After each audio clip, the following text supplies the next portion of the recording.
Man, full-frame cameras are apparently a dime a dozen these days, but two of the internet's favorite, including when the internet loves to hate, are the Sony A7 III and the Canon 6D Mark II. Which one works better for the online content creator? Because image quality is not the only thing you need to worry about.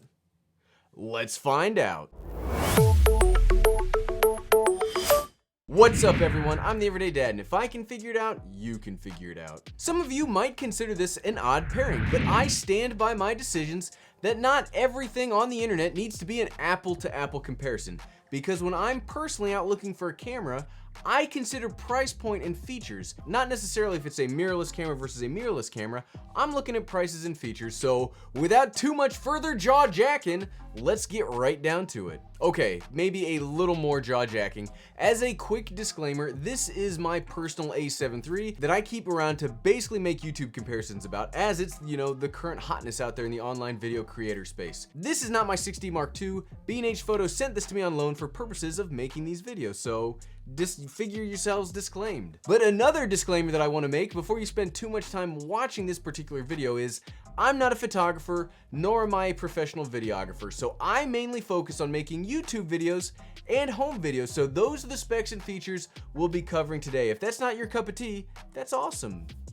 There are a whole bunch of other great videos to watch about these. This is just gonna be online content creators. I'm sorry photographers, it's just not my jam. There are four main things that I consider when comparing cameras against each other, or even when I make a dedicated video about that camera. Those are video quality, ease of use, and ecosystem. I know that sounds like three, but ease of use kind of splits into two. It's a little bit more nuanced than that, but we'll cross those bridges when we get to them. Don't worry, I promise we'll get to each and every one of them before too long. First up, video quality. These cameras approach video quality very, very differently. The Canon 6D Mark II is a full-frame DSLR. Basically what that means, if you're not a camera person, is there's a mirror right here between the sensor and the rest of the world, whereas on the Sony A7 III, that's a full-frame mirrorless camera, which, like the name says, there's no mirror there. See, that's just the sensor. Now, this buys you a few key differences, but for all practical purposes, what we're gonna talk about today, the main real difference you'll see is the size of the camera. I mean, you gotta make that body to fit the mirror somewhere.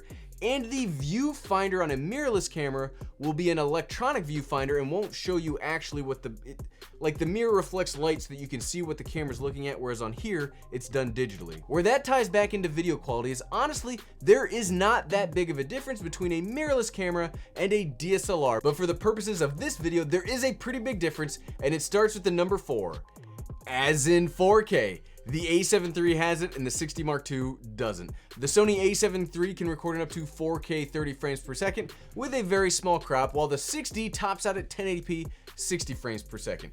So if you need 4K, the video ends here. Thanks for watching, you gotta get the A7 III. But since most online content is still viewed at or below 1080p, I think this is still a relevant recording resolution. And frankly, the image quality coming out of both cameras is great. Like, the 1080p image coming out of the 6D Mark II is really, really good. Another benefit the A7 III has over the 6D though is its ability to do 1080p at 120 frames per second with its continuous autofocus. Now that's something that a lot of cameras can't do, and is another really big benefit for the Sony. And something that I don't really think is that big of a deal, but again the A7 III has on it, as it's a newer style of camera, is it has in-body image stabilization, whereas the 6D has electronic image stabilization. Now don't think about this as GH5 levels of stabilization. I've actually never found the Sony IBIS to be that good overall, but it's still a big benefit that the Canon camera doesn't have. So, just making sure that I'm not hiding anything about the cameras, the A7 III does have a few extra benefits. Now, I personally think the colors of both cameras are actually pretty good, and while yes, again, the A7 III has the superior recording functionality, I find that the 6D is no slouch either. I've actually been really impressed with the video coming out of the 6D over the last 2 weeks that I've been using it. Like I said on Monday, I'm not pitching a sales on Canon's color science or anything like that, but I do like how their images look straight in camera. For context, I also really like how the A7 III looks too. The only camera thus far in my 2 years of video that I've personally had a problem with when it comes to colors is the Sony A6300, and even then, that's probably user error from me not knowing how to use cameras about 1.5 years ago, debatably still today. I would personally pick the A7 III for image quality just because I record everything in 4K. But if I didn't, I'd have a really hard time going with it instead of the 6D. Now, don't let that seem like the Canon camera doesn't have any benefits, because it has a major benefit in the video department, and it really boils down to its dual pixel autofocus. With this, your video will basically always be in the correct focus. I love dual pixel autofocus, and this is coming from someone that uses the GH5 as their primary camera. It's been so awesome the last couple weeks, just knowing that I don't have to mess around with focusing. I mean, that's such a relief and a time saver. If the box is on the face, it's in focus. Like, it's so good. The A7 III has perfectly usable autofocus, but I still like dual pixel autofocus over the Sony brand of phase detection. But don't take my word for it, let's hop outside for the quick video / vlogging test. Welcome to the vlogging test between the Canon 6D Mark II and the Sony A7 III. We've got them already set up and we are just ready to go, because we're trying to be more efficient here on The Everyday Dad. Whereas we don't waste your time, we don't waste my time, we just get straight to the point, and everything's good, everything's good. Whoop, nope, never mind. Hold on, the camera turned off on me. Okay, vlogging test begin. Whoa. Okay, welcome to the vlogging test between the Sony A7 III and the Canon 6D Mark II. Two very capable full frame cameras that we're just gonna kind of hang out with as we vlog around right now. Now, something you'll notice, I do have the A6000 kit lens on the Sony A7 III, because what I'm trying to do is I want to see just how small can I make it, because right now, as you've seen, the 6D Mark II has the f4, the 24-105 f4 kit lens on it, and it's ginormous. So this is just kind of me playing around a little bit, having fun, because honestly, I have the A7 III currently set to 1080p, because the 6D Mark II only does 1080p, so trying to make it as fair as possible. But this is just like a image quality is not going to be your #1 choice if you're looking at a 6D Mark II. What you are going to be looking at is ease of use, because right now in the 6D Mark II, I know that I'm in focus because I see the little box, because it's got a flip screen. See? Flip screen versus nothing. So the 6D Mark II will win in the ease of use department, whereas the A7 III will win in the video quality department, because it's got 4K capability, it's got a lot of very nice features, and some of those Sony lenses are amazing. And it's got in-body image stabilization built in, and this lens, the 16-50 OSS lens, also has stabilization built into it. So this is more of just like a test. I have actually, is it even recording? I think it's recording. I have no idea if I'm in focus. I have no idea what's going on, because you can't see anything on the Sony. So the image quality can be fantastic, but if you're not in focus, if it's not even recording, how useful is that really? I mean, that's not rhetorical. That's like a legitimate question I want you to ask yourself. So this has been the vlogging test of the A7 III versus the 6D Mark II. I will say the 6D Mark II is super heavy, and my shoulder's about to fall off. Okay, back to the video.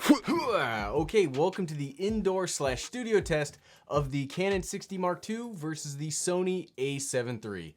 These are both currently set to f4. They both have their kit lenses on, and I'm trying to make them match as close as possible. But as you can see from the GH5, which is recording behind us, you can kind of see what it takes to get that recording, even in studio. So like the A7 III requires a monitor so I can frame myself, whereas the 6D Mark II just is an all-in-one package and it works really well. Another big benefit, like we already mentioned during the video, is that the 6D Mark II has that flip out screen, so I know it's recording. Like, this is the third time I've had to do this with the Sony A7 III, because there's been SD card problems. It's not necessarily the A7 III's fault about the SD card problems, but it is the Sony A7 III's fault that I have no idea if we're actually recording or not. I could just be talking again and ruining this shot too, because I don't know.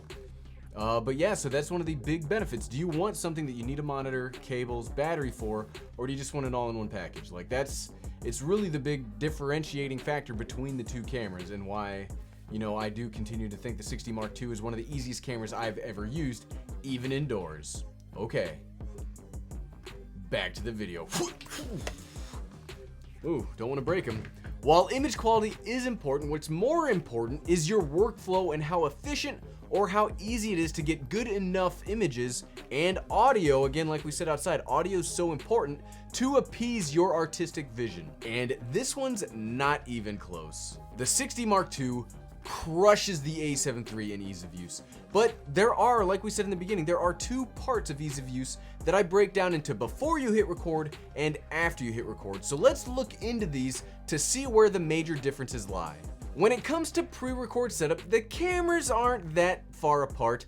The Sony menu system for me personally has gotten much better with its newer version of its user interface, and it's come a really long way since that A6300 we talked about just a few moments ago.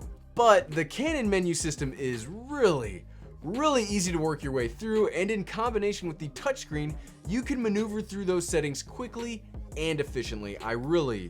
Again, this thing crushes ease of use. When it comes to the overall camera bodies themselves though, I will say Sony has my preferred way of setup, where you can customize a lot of these buttons to do specific functions at just a quick press. This gives you a few additional benefits because the A7 III can do both full frame and APS-C modes using both sets of lenses, which is actually pretty darn useful, and you can set that to just happen with one of these buttons. It's just a button press away. The 6D is more of an old school style of body that does have plenty of buttons, but they aren't as customizable as the newer mirrorless cameras. I mean, there is everything you could want, from ISO to white balance to all that on the body itself, but the customization this is clearly a Canon camera, not your camera that you can customize.